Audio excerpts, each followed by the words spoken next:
राज्य सरकार 1980 शिल्पनीति प्रस्ताव आधार में राज्य में आरंभ होता शिल्प विप्लव। तत्कालीन मुख्यमंत्री जानकी वल्लभ पट्टनायक नूतन शिल्पनीति ओडिशार शिल्प को देइथिला संजीवनी। 1000 कोटी विनियोग करी 1000 दिन में 1000 शिल्प निर्माण को तत्कालीन मुख्यमंत्री जो आह्वान देइथिले ताहा इतिहास सृष्टि करथिला। सेतेबेले क्षुद्र मध्यम तथा कृषि भित्तिक शिल्प गढ़ी उठिथिला। मुंड टेकिथिला जगतपुर शिल्पांचल। इटको जरिया शिल्प संस्था को जमी जोगाई दिया जाइथिला, किंतु 40 वर्ष भितर से स्वप्न एवं धूलिसात हो जाइछि। परिचालनागत त्रुटि तथा विभिन्न कारणरू 40% संस्था रे ताला झुलुछि।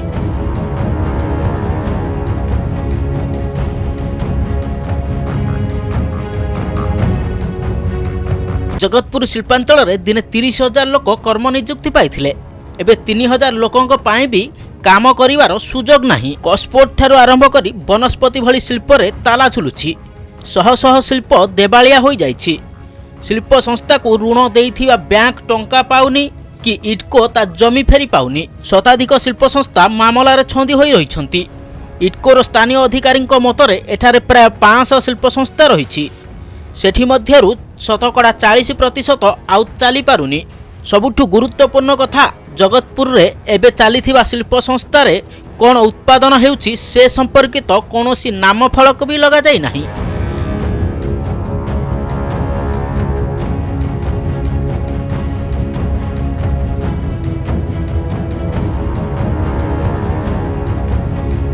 एठारे एबे 150 रु अधिक शिल्प कार्यक्रम। तेबे रास्ता घाट ड्रेन और आलोकर समस्या रे समग्र शिल्पांचल छंदी होई पड़िछि। अन्य पक्षे शिल्प पई प्रदूषित महानदी।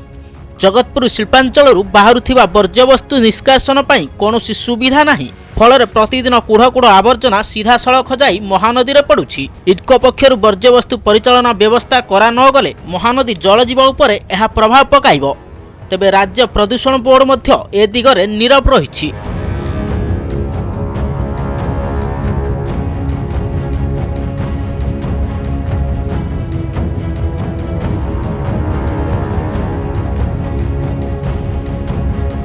अन्यपक्षे जगतपुर शिल्पांचल एवं नकली कारोबार पेंठस्थली पलटिछि। एठार बहु प्रतिष्ठित और नामकरा शिल्प संस्था थिले भी नकली सामग्री पाई समग्र जगतपुर अंचल को बदनाम होगाकू पड़ुछि। बंद पड़िथिबा शिल्पानुष्ठान गुड़िक परित्यक्त अवस्था थिबा बेले अधिकांश शिल्पानुष्ठान मुख्य फाटक ग्रिल शटर भी ताड़ी निया जाइछि। किछि शिल्पानुष्ठान संदिग्ध गोदाम घर रे परिणत होइछि। एठार अपमिश्रित तेल खाद्य सीमेंट भली नकली द्रव्य तैयारी हेउछि। परित्यक्त शिल्प संस्था उपरे नजर रखिबा और समस्त शिल्प संस्था गुड़िक नाम फलक लेखिबा को बाध्यतामूलक करने को साधारण दाबी होइछि। इटको डिविजन कार्यालय थिले भी ए कार्यर तदारख होई पारु नाही। कटकरू गदाधर पंडाଙ୍କ रिपोर्ट संवाद डिजिटल।